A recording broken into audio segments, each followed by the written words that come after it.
Hello everyone, welcome back to the channel. हमारी previous video में हम लोगों ने हमारे ऑलमोस्ट सभी टॉपिक्स कंप्लीट कर लिए हैं। आज हम लोग हमारे चैप्टर को वाइंड अप करने वाले हैं by completing our last topic, that is underwriters of shares and debentures. Okay, चलिए अब हम लोग स्टार्ट करते हैं। Underwriters of shares and debentures का मतलब क्या होता है? देखो, फर्स्ट ऑफ ऑल मैं आपको एक ब्रीफ सा एक स्टोरी टाइप में बता देती हूँ। कभी कभी क्या होता है कि कंपनीज, कभी कभी क्या मोस्टली होता है, देखो कंपनीज के ऊपर ये ऑब्लिगेशन तो होता ही है कि उन लोगों को जो अपने उन्होंने शेयर्स इशू करे हैं वो 90% शेयर्स उन्हें क्या करना होता है, वो मतलब उनके ऊपर ये ऑब्लिगेशन है कि वो सब्सक्राइब हो जाने चाहिए। वो 90% जो शेयर्स होते हैं वो पब्लिक को खरीद लेने चाहिए। अगर वो 90% नहीं कर पाती है तो उसका जो शेयर्स उसने इशू करे हैं वो अपनी जो उसका फुलफिल्ड ऑब्लिगेशन, मतलब जो वो चाहती है, अब जो अमाउंट वो रेज करना चाहती है, जो फंड्स वो कलेक्ट करना चाहती है, वो नहीं कर पाती है। So in that way it is necessary for a company to get its 90% of the shares offered amount. जो उसकी 90% अमाउंट है वो उसको क्या होना चाहिए, सब्सक्राइब हो जानी चाहिए। तो अब इस डर की वजह से अगर 90% नहीं होंगे तो बाकी सारे जो शेयर्स थे वो भी वापस करने पड़ जाते हैं। इस डर से कंपनी क्या करती है, कंपनी अंडरराइटर्स को अपॉइंट करती है। Now what underwriters says that, under what the main job of an underwriter is that an underwriter, when the shares are not purchased by any of the public or any of the general public, कोई भी member है किसी ने भी, anyone to whom the offer was made is not subscribed by him, the shares are not purchased by him. In that case what underwriters do, they purchase the shares of the body corporate in place of the general public offer. Okay, so that purchasing of shares by the underwriters in the place of the general public offer, the procedure is known as underwriting of shares. Either they help in getting the shares subscribed, or if the shares are not subscribed, they themselves purchase the shares. Okay, now see what our module says. Underwriting is an agreement, एक agreement है with or without conditions to subscribe to the securities of a body corporate. Underwriting is an agreement depending on the company. Company conditions लगा भी सकती है, underwriters भी जो है क्या कहते हैं कि कंडीशंस लगा सकते हैं, कंपनी लगा सकती है, नहीं भी लगा सकती, depending upon the people and the company. Underwriting is an agreement with or without the condition to subscribe to the securities of a body corporate. To subscribe to the securities of a body corporate when existing shareholder of the corporate or the public do not subscribe. कब subscribe करते हैं underwriters? जब existing share holders या फिर public offer, जिनको offer मिला है, वो लोग जो है सब्सक्राइब नहीं करते हैं.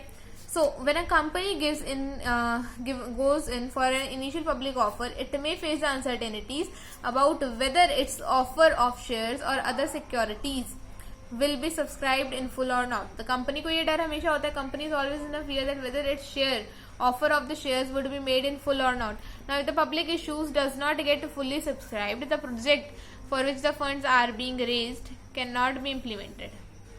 If the company के जो मैंने आपको बताया, if the company's share is not fully subscribed or at least 90% is not subscribed, the funds are being raised cannot be implemented for the purpose of which these funds have been raised.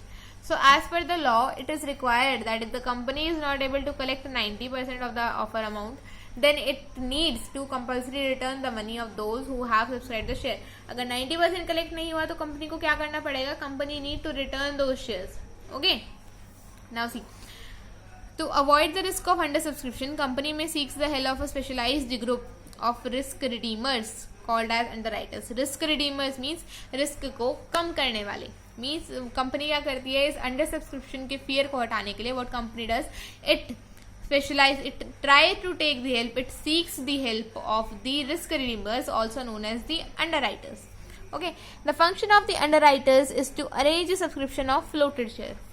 The underwriters, what's the main function of underwriters, is to arrange the shares, that is the subscription of the floated shares. Floated shares means which leads to company, which help the company in getting its actual value or at least 90% of the amount subscribed.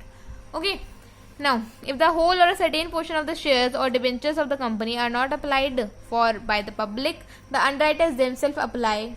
I told you they themselves apply or persuade others to apply to those shares or debentures. The underwriters as a risk taker are entitled to get commissions of the prescribed amount.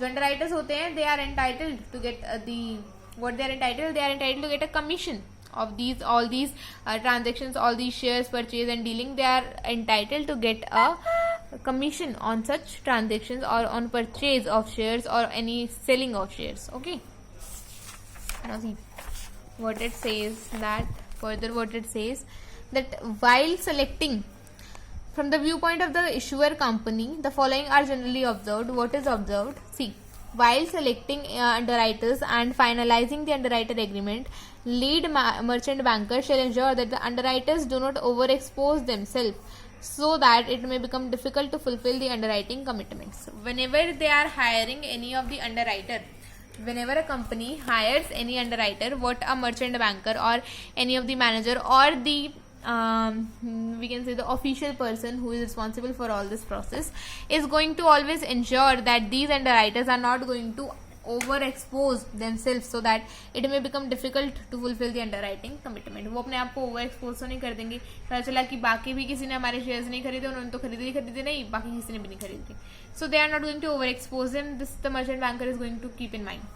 Next, the overall exposure of underwriters belonging to the same group or management in an issue shall be assessed carefully by the merchant bankers.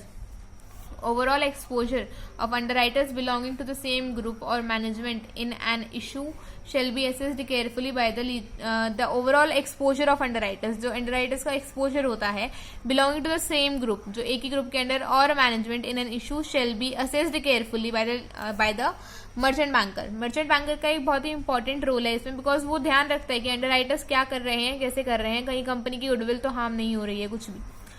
The lead merchant banker shall incorporate a statement in the offer document to the effect that in the opinion of the lead merchant banker the underwriter assets are adequate to meet their underwriters obligation. Means जो underwriters के जो assets हैं वो enough है अगर कोई भी obligation in the future arise होती है तो उनके जो assets हैं वो enough है उन obligations को meet करने के लिए. ओके, हम लोग मेन पॉइंट डिस्कस कर रहे हैं, सारा कुछ नहीं देख रहे हैं. मेन पॉइंट जो आप लोगों को मेनली हेल्प करने वाले हैं. अंडरराइटिंग कमीशन में इन लोग क्या कहते हैं, it may be paid in cash और in fully paid up shares और डिबेंचर्स और a combination of all these. Now it is paid on the issue of price of share और डिबेंचर्स और सो अंडर रिटन. जो underwriting commission है वो हम cash में पे कर सकते हैं, हम लोग फुली पेड अप शेयर्स या डिबेंचर्स किसी भी फॉर्म में जैसा कंपनी को सही लगे, in that form it can pay these commissions. As per the provision of Section 40 of the Companies Act 2013, commission is payable if the following conditions are satisfied. When a commission is payable, when the payment of commission is authorized by the article, your AOA must talk about the commission to the underwriters. The commission paid or agreed to be paid does not exceed in the case of shares 5%. अगर shares के ऊपर commission हो रहा है तो 5% से ज़्यादा नहीं जाना चाहिए of the price of which shares are issued, and in the case of debentures 2.5%. Shares के केस में 5% था और डिबेंचर्स के केस में 2.5% ऑफ द एक्चुअल प्राइस जो भी है आपका. The amount of the 8% of the commission paid or agreed to be paid in the case of shares और debentures offer to the public for subscription disclose in the prospectus. जो भी आप लोग shares को, जो भी आप लोग का अमाउंट या फिर 8% है वो आप लोगों को प्रोस्पेक्टस में भी अपना डिस्क्लोज करना है, जो भी आपका शेयर्स और डिबेंचर्स का रेट है कमीशन के लिए. ओके, क्लियर है. यही मेन बेसिक जो अच्छी बातें आप लोगों को पता रहनी चाहिए, ज़्यादा डिटेल में जाना नहीं है. Okay, now for your easiness what I have done, I have prepared this format. ये आपको फॉर्मेट बुक में नहीं मिलेगा, trust me.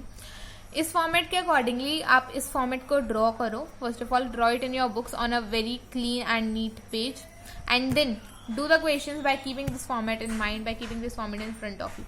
The first step which we are going to do is the gross liability, that is the number of shares. The first thing which we are going to take is the number of shares which ABC. ABC यहाँ पर कौन है, हमारे underwriters हैं. ठीक है, अब company के साथ ऐसी बात तो नहीं है ना कि उसने एक अंडरराइटर अपॉइंट करा है या 2 करे हैं, कितने भी कर सकती है, जरूरी थोड़ी ना एक ही अंडरराइटर के भरोसे बैठेगी, ऐसे तो पागल हो जाएगी.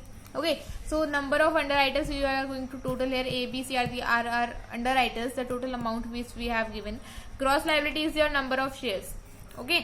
Then next, less the unmarked shares application. अगर unmarked applications क्या होती है कि जो unmarked applications means which the underwriters have not underwriters के पास जो नहीं थी, ये क्या होगा, क्वेश्चन में given होगी. If it is given in the question then it's very good. If not given then ratio of the gross liability. ये जो gross liability है ना, this part, the ratio of these shares, in these shares the unmarked liability would be calculated. Less the unmarked applications, then again list the marked applications, list firm underwriting. जरूरी firm underwriting का एक अलग सा concept सा है जो अलग अलग क्वेश्चंस में आएगा, जरूरी नहीं है सब क्वेश्चंस में आए, लेकिन किसी में भी आ सकता है। तो in that case list firm under writing, जो फॉर्म अंडर राइट करती है, ठीक है। बैलेंस जो होगा हमारा यहाँ निकल आएगा। उसके बाद ट्रांसफर ऑफ हम लोग सरप्लस करेंगे। फॉर्मेट मैं आपको बता रही हूँ, क्वेश्चन से समझेंगे तो आप लोगों को और भी अच्छा क्लियर हो जाएगा। ट्रांसफर ऑफ सरप्लस क्या होगा, हो सकता है आप लोगों को यहाँ नेगेटिव पॉजिटिव नेगेटिव बैलेंस आए, तो इन दोनों को आप लोगों को क्या करना होगा, बैलेंस करना होगा, ठीक है। तो उसमें हम लोग क्या करने वाले हैं, हमारा transfer of surplus. Transfer of surplus में हमारी नेट लायबिलिटी आएगी, जो फॉर्म अंडर राइटिंग्स हम लोगों ने यहाँ पर माइनस करी थी वही हम लोग यहाँ पर वापस ऐड कर देंगे, तो हमारे यहाँ से टोटल लायबिलिटी आ जाएगी। अंडर राइटर्स ऑफ शेयर्स और डिबेंचर्स में ये फॉर्मेट काफी इंपॉर्टेंट है, प्लीज इसको एक बार अच्छे से देख लीजिए और लिख लीजिए, फिर इसके बाद हम लोग क्वेश्चंस करेंगे। ओके, चलिए अब हम लोग क्वेश्चंस करते हैं।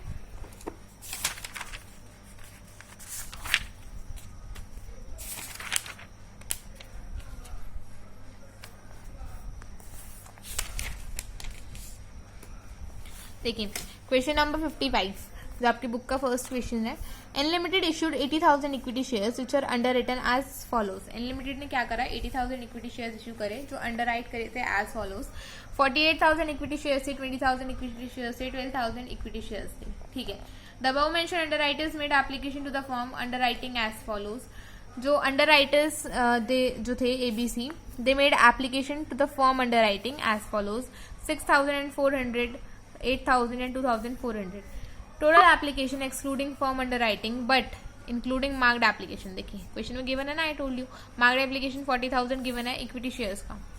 Total application of the form excluding firm under writing, इसमें हमारा जो फॉर्म अंडर राइटिंग एक मिनट, जो टोटल एप्लीकेशन है application excluding firm underwriting but including marked application. Total application हमारी 40,000 है, इसके अंदर मार्क्ड एप्लीकेशन एक्सक्लूडेड है, इंक्लूडेड है, और जो हमारी फॉर्म अंडर राइटिंग है वो इंक्लूडेड नहीं है।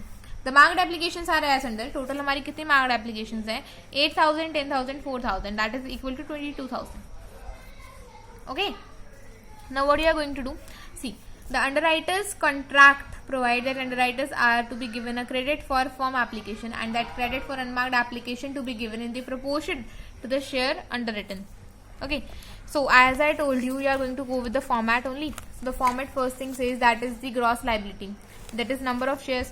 See, gross liability हमारे numbers of shares कितने हैं, 48,000, 20,000, 12,000, 80,000, टोटल हमारे number of shares आ गए, ठीक है। उसके बाद ma'am unmarked application, ma'am unmarked application तो हमें गिवन ही नहीं है क्वेश्चन में, क्या करें हम प्यारे प्यारे बच्चे, हमें अनमार्क्ड एप्लीकेशन गिवन नहीं है और अब हमें समझ में भी नहीं आ रहा है हम क्या करें। बहुत ईजी है, देखो सी हम लोगों को यहाँ पर गिवन था कि हम लोगों के पास 40,000 हमारे पास एप्लीकेशन है जिसके अंदर मार्क्ड एप्लीकेशंस इंक्लूडेड है, मार्क्ड एप्लीकेशंस के अंदर 40,000 इंक्लूडेड है। सो इन दैट केस हमारा जो मार्क्ड एप्लीकेशंस हमारी इंक्लूडेड है और यहाँ पे हमें गिवन है मार्क्ड एप्लीकेशंस कितनी है, 8,000, 10,000, 4,000, दैट इज इक्वल टू 22,000। ना 40,000 less 22,000 would give you a balance of 18,000. So this 18,000 क्योंकि इसमें फर्म की अंडर राइटिंग्स भी इंक्लूडेड नहीं है तो ये क्या आ गया हमारा अनमार्क्ड एप्लीकेशन। ओके मैम, अब इस अनमार्क्ड एप्लीकेशन को डिवाइड कैसे करें, मैंने कहा था अगर गिवन है क्वेश्चन में डिवाइडेड तो well and good, hit the like button in that case. And अगर नहीं गिवन है तो ग्रॉस लाइबिलिटी की रेशियो में, ग्रॉस लाइबिलिटी की रेशियो क्या है, 48, 20,000 एंड 12,000, दैट इज 48, 20, 12। डिवाइड करने पे हमारा जो रेशियो में डिवाइड होगा that is 10,800, 4,500 and 22,700, that is 2,700। So total you are going to get a balance of 18,000 जो हमारा था वही होगा। On dividing you are getting 37,200, 15,500 and 9,300। Total हमारा आ गया 6,200। Clear with this. Next step हमारा क्या था, नेक्स्ट स्टेप था मैम हमारा मार्क्ड एप्लीकेशंस का। मार्क्ड एप्लीकेशंस हमें क्वेश्चन में एज इट इज गिवन ही है 8,000, 10,000 एंड 4,000। सो वही हम लोगों ने प्लेस कर दिए हैं यहाँ पर 8,000, 10,000, 4,000, दैट इज 22,000। बैलेंस आ गया 29,200, 5,500, 5,300, दैट इज बैलेंस आ गया 40,000। मीन्स हम लोगों ने सब्ट्रैक्ट करा है, ये हमारा नेट बैलेंस आ गया। लेस करते जाएंगे। अब हमें फॉर्म अंडर राइटिंग्स भी गिवन है, ये देखिए ये गिवन है ना यहाँ पर 6,400, 8,000 एंड 2,400, तीनों शेयर तीनों अंडर राइटर्स की हमें फॉर्म अंडर राइटिंग्स गिवन है, वो भी हम लोगों ने लेस कर दी। देखिए 6,400, 8,000, 2,400, तीनों हमने लिस्ट कर दी, that is 16,800. So you are getting a credit for the excess of in the balance, getting a balance of 22,800, a negative balance in the case of B 2,500, and a positive balance of 2,900.